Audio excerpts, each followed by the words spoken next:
मुंबईतली हवा समाधानकारक झालेली आहे। पावसामुळे मुंबईची हवा स्वच्छ झाली आहे। हवेचा दर्जा समाधानकारक श्रेणीमध्ये नोंदवला गेलाय। पावसाच्या पाण्यामध्ये हवेतील प्रदूषणकारी घटक विरघळतात आणि त्यामुळे हवेतील प्रदूषण आता कमी झालंय। पुण्यामध्ये वाळवंटी प्रदेशामध्ये लष्कराचा ड्रोन प्रति ड्रोन युद्ध सराव यशस्वी झालेला आहे। सरावामध्ये हवाई आणि जमिनीवरील तंत्रज्ञानाचा एकत्रित वापर करून भविष्यामधील युद्धासाठी लष्कराची तयारी तपासण्यात आली।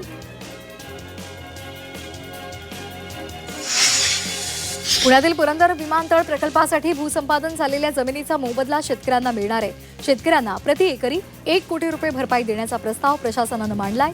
घर, गोठा, विहीर, बोरवेल, पाईपलाईन, झाडं यासह इतर मालमत्तेसाठी त्यांच्या किमतीच्या दुप्पट नुकसान भरपाईचा प्रस्ताव केलाय।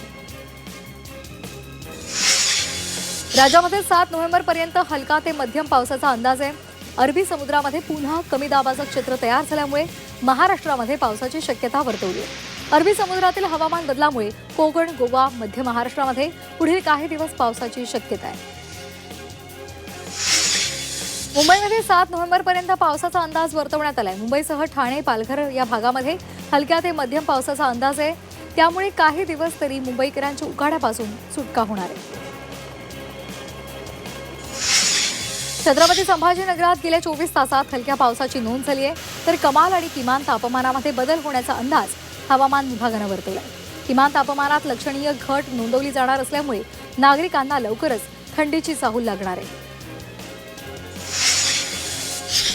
छत्रपती संभाजीनगरातील 585 पैकी 64 कोल्हापुरी बंधारे अतिवृष्टीमुळे वाहून गेलेत, तर उर्वरित 12 बंधारे नादुरुस्त आहेत। अशा 76 बंधाऱ्यांच्या दुरुस्तीसाठी जवळपास 30 कोटी रुपये लागणार आहेत आणि त्यामुळे आपत्ती व्यवस्थापन निधी मिळवण्यासाठी प्रस्ताव सादर करणार आहे। नाशिक जिल्ह्यातील अनेक शेतकरी मदतीपासून वंचित आहेत। अद्याप जिल्ह्यामधील 22% शेतकऱ्यांनी फार्मर आयडी काढलेला नाहीये। त्यामुळे आता सर्व जिल्ह्यांमध्ये शेतकऱ्यांसाठी शिबिराचं आयोजन करण्याचे आदेश जिल्हाधिकाऱ्यांनी दिले।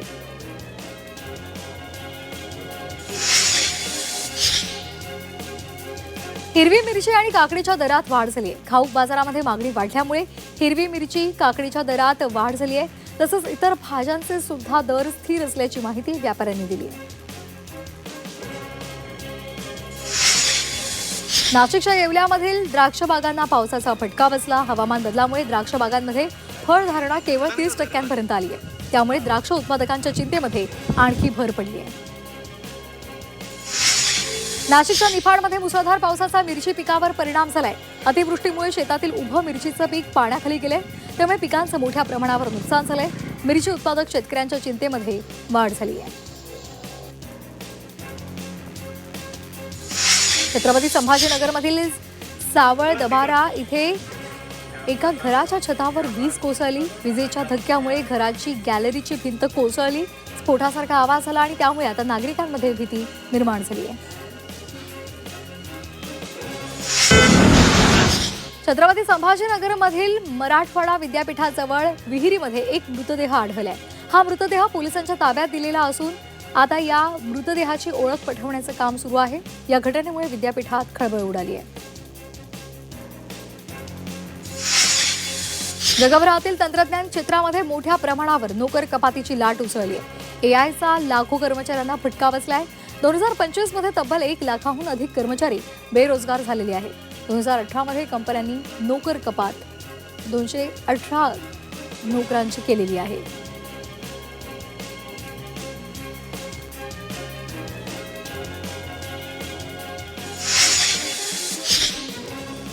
राज्यभरातील आज वकिलांनी काम बंद आंदोलन पुकारलेलं आहे। गेल्या काही महिन्यांपासून वकिलांवरील हल्ले वाढलेले आहेत। यासाठी महाराष्ट्र गोवा वकील परिषदेनं वकील संरक्षण कायदा तत्काळ मंजूर करण्याच्या मागणीसाठी हे काम बंद आंदोलन पुकारलंय।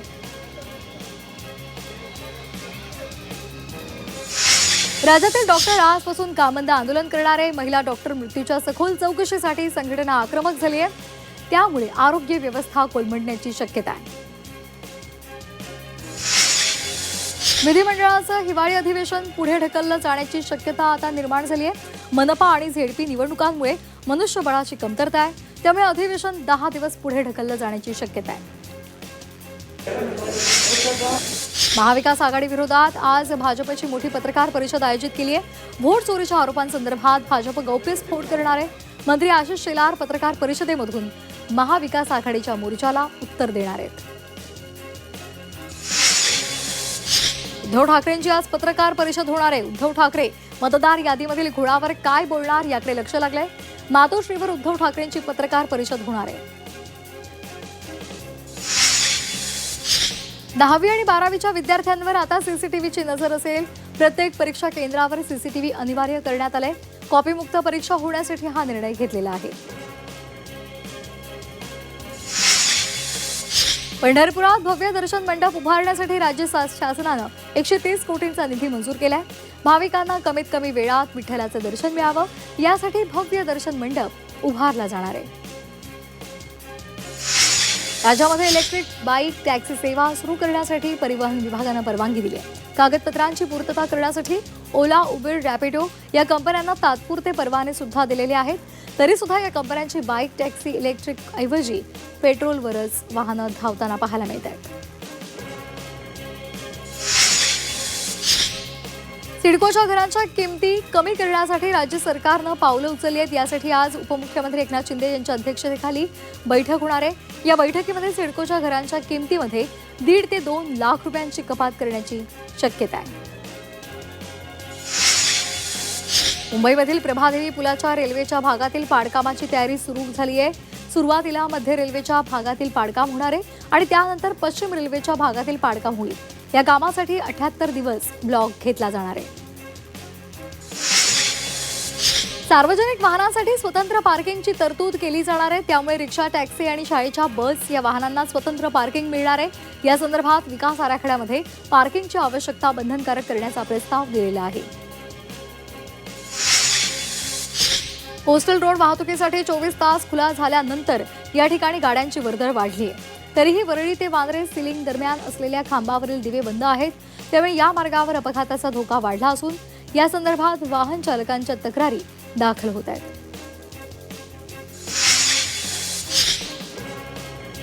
सर्वोच्च न्यायालयामध्ये आज भटक्या कुत्र्यांच्या प्रकरणाची सुनावणी केली जाणार आहे। सर्व राज्य आणि केंद्र प्रदेशांचे मुख्य सचिव यांना सुनावणी दरम्यान प्रत्यक्ष न्यायालयामध्ये उपस्थित राहण्याचे आदेश दिलेले आहेत। मुंबईमधील भुयारी मेट्रो 3 मार्गिकेला प्रवाशांचा चांगला प्रतिसाद मिळतोय।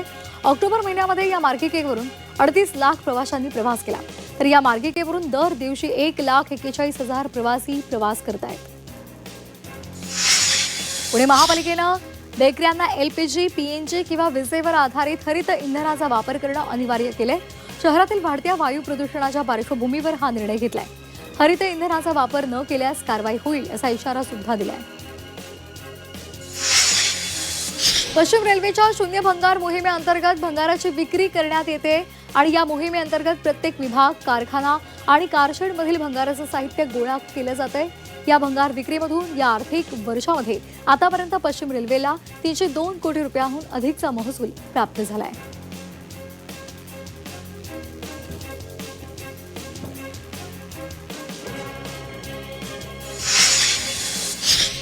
मुंबईतील रहिवाशांनी फेरीवाले हटवण्यासाठी मुंबई महापालिकेला अल्टिमेटम दिलाय। मुंबईमध्ये सर्वच ठिकाणी फेरीवाल्यांच्या संख्येमध्ये वाढ झाली आहे। त्यामुळे फेरीवाल्यांवर कारवाई करण्याची मागणी केली जाते।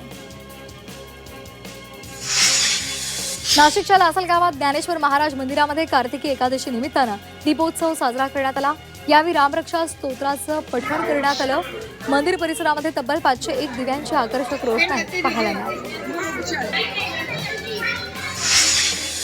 पिंपरी चिंचवड पोलीस आयुक्तालयामधील आर्थिक गुन्हे शाखेमधील उपनिरीक्षक प्रमोद चिंतामणी यांना अटक करण्यात आली आहे। 2 कोटींची लाच मागितल्या प्रकरणामध्ये लाचलुचपत प्रतिबंधक विभागानं ही कारवाई केली आहे। नाशिकच्या चांदवडमधील घाटामध्ये अपघाताच्या संख्येमध्ये वाढ झाली आहे आणि त्यामुळे आता या ठिकाणी सूचना फलक आणि रिफ्लेक्टर बसवण्याची मागणी होते। तसंच या मागणीची दखल न घेतल्यास तीव्र आंदोलन करू असा इशारा सुद्धा दिला आहे। नाशिकमधील खेडगाव राष्ट्रीय तिरंदाज अर्जुन सोनवणे यांचा अपघाती मृत्यू झालाय। राजस्थानमधील कोटा रेल्वे स्टेशनवर ही घटना घडली आहे। स्पर्धा संपवून संघासह परतीच्या प्रवासादरम्यान बाटली आणण्यासाठी गाडीमधून उतरत असताना त्यांचा पाय घसरला आणि ते गाडीखाली आले, त्यामुळे त्यांचा मृत्यू झाला। कल्याणमध्ये अंमली पदार्थ विरोधी बाजारपेठ पोलीस ठाण्याच्या पथकानं मोठी कारवाई केलेली आहे. डीसीपी परिमंडळ 3च्या विशेष पथकानं एका इसमाला 400 कोरेक्सच्या बाटल्यांसहित ताब्यात घेतलेला आहे. पोलिसांनी 4 लाखांचे अंमली पदार्थ आणि इतर मुद्देमाल जप्त केला आहे. चेन स्नॅचिंग करणाऱ्या सराईत इराणी गुन्हेगाराला कल्याण झोन 3 पोलिसांनी बेड्या ठोकलेल्या आहेत. फिल्मी स्टाईलमध्ये आरोपीला पकडण्यात आलं. घटना सीसीटीव्हीमध्ये कैद झाली आहे.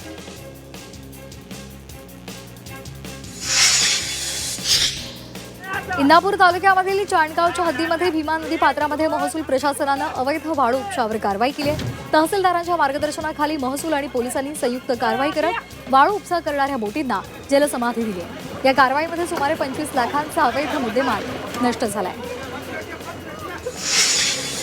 नंदुरबारमध्ये गॅसचा रिफिलिंगचा काळा बाजार सुरू आहे.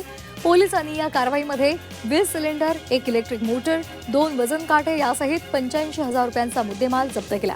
गणेशनगर भागामध्ये रिजवान पिंजारी यांच्या राहत्या घरात हा काळा बाजार सुरू असल्याची माहिती पोलिसांना मिळाली. त्यानंतर त्यांनी सापळा रचला आणि कारवाई केली. नंदुरबारच्या शहादामध्ये पोलिसांनी विदेशी बनावटीची दारू जप्त केली आहे. चिखली बुद्रुक इथे गायच्या गोठ्यामध्ये तब्बल 5,76,000 रुपयांची ही दारू लपवलेली होती. मात्र पोलिसांना याची माहिती मिळाली आणि त्यांनी कारवाई करत 100 खोके जप्त केले आणि आरोपींना अटक केली आहे.